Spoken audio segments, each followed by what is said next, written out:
Hollywood, I mean Universal, made a less than mediocre sequel for a mediocre reboot of the storied 1993 Jurassic Park.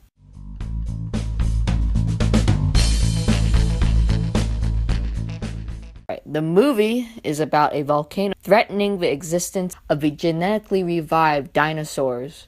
So, Chris Pratt and Bryce Dallas Howard go to the Isla Nublar to save them. There's conflict between the military-type group that gives no F's about the animals' welfare and our protagonist. There's also conflict between greed and idealism in terms of how science is used. I thought having no kids as the companions to the main characters would have been a plus, but they're not. You have a really nerdy systems analyst named Franklin, played by Justice Smith, and you have a feminist, environmentalist, and animal rights activist, Dr. Zia Rodriguez, played by Daniela Pineda. Do they really not want me to like any of them? Franklin became tolerable over time despite his shortcomings and fears. The humor relies on him being unreliable and afraid of everything, which becomes overbearing in some parts of a movie. I couldn't stand that doctor, but I respected her abilities. She kind of grew on me, but I guess these are the types of people that would put time and effort into the dinosaur protection group. Yes, the creative geniuses Colin Trevorrow and Derek Connolly created an animal rights group called the Dinosaur Protection Group, and it's as stupid as it sounds. But after 4 movies, haven't they learned their freaking lesson in not mixing the dinosaurs with the human population? I would imagine that somebody in the original movie would have written a book about the whole thing. I think Ian Malcolm did. Screw logic and common sense in exchange for the pursuit of money and riches in the hands of the studios and the filthy and greedy capitalists in this movie. I don't know who this movie was for. It was an inevitability because Jurassic World grossed $1.67 billion. It's as if they wanted to make a structurally weak story. There's nothing interesting about it. This is the 5th movie. They're prolonging this great premise into areas that are ridiculous. There's almost no reason that this movie should exist outside of financial reasons.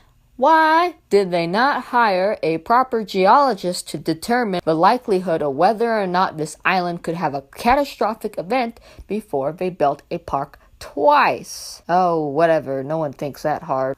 The screenplay writers, creative geniuses, Colin Trevorrow and Derek Connolly were probably just thinking of some natural disaster that would force the evacuation of the dinosaur, but would still be isolated in one spot so it doesn't affect really the other parts of the world. This movie was like a hat on a hat. There are several layers of what's happening in this movie, and it doesn't work because it's too chaotic for the sake of creating a logic that doesn't pan out. I guess I could appreciate them trying to be creative. It's a mess, and on top of that, you have unlikable characters and one-dimensional antagonists. They could have made this into another shark movie, considering what happens with the mosasaur at the beginning of the movie. So they could have revived another Spielberg classic marred by god-awful sequels. The antagonists in this movie are basic. Could they have gotten a more obvious metaphor in how greed and capitalism are evil and idealism should save the day and who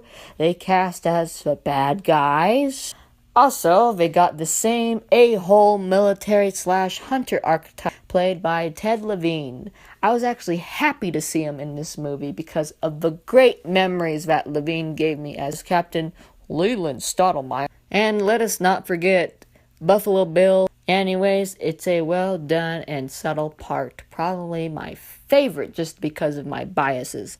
I don't think he overdoes the portrayal of this archetype because I didn't find myself hating the character. They don't overdo the amount of times he speaks or the times we get to see him on screen. They do that with the protagonists, and it's unfortunate that I found myself indifferent to their ambitions because their idealism runs into naive and stupid territory. There's also a third antagonist, and I thought that he was okay at best. It's like, oh great, another one of these types of villains. Some of the things he does are fairly predictable because people that are driven by greed do really foolish and evil things.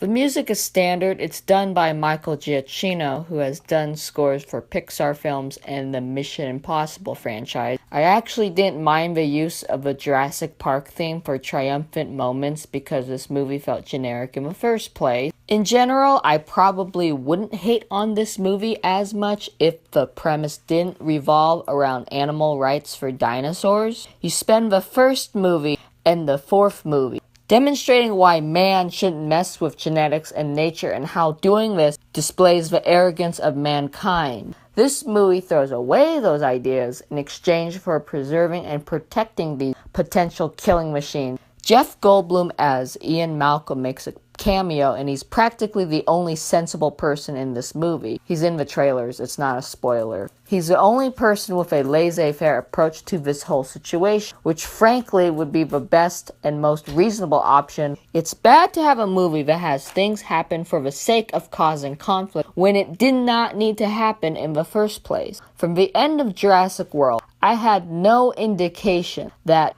Claire Deering would become an animal rights activist because her nephews were in grave danger at the park. Despite how awesome those creatures are, they almost killed your relatives, your nephews. So why would you do a total 180 and want to ensure their survival? Sure, you were an employee that helped with the PR, but it's practically evil to want them to live at this point. But after 4 times, these people can't figure it out. Tonally, this movie is darker than Jurassic World because there wasn't a lot of riffing and levity on Chris Pratt's end. There were a few jokes and quips made, and I wish there were more of them. Chris Pratt could not save this movie. He's still the same savvy, badass dino trainer and tracker, full of charm and confidence. Bryce Dallas Howard isn't as uptight, but she still has more concern and caution than Chris Pratt. This movie is fun, but for me it was very difficult to get over the logical hurdles that it wanted me to get over in order for this movie to work. It already made $1 billion worldwide. There's probably going to be another one. I just hope likable characters outside of Owen and Claire and jaw-dropping action sequences so I can ignore whatever half-brained story they come up for Jurassic World 3. The action sequences were adequate to good, but the story made no sense, which made it harder to enjoy the movie.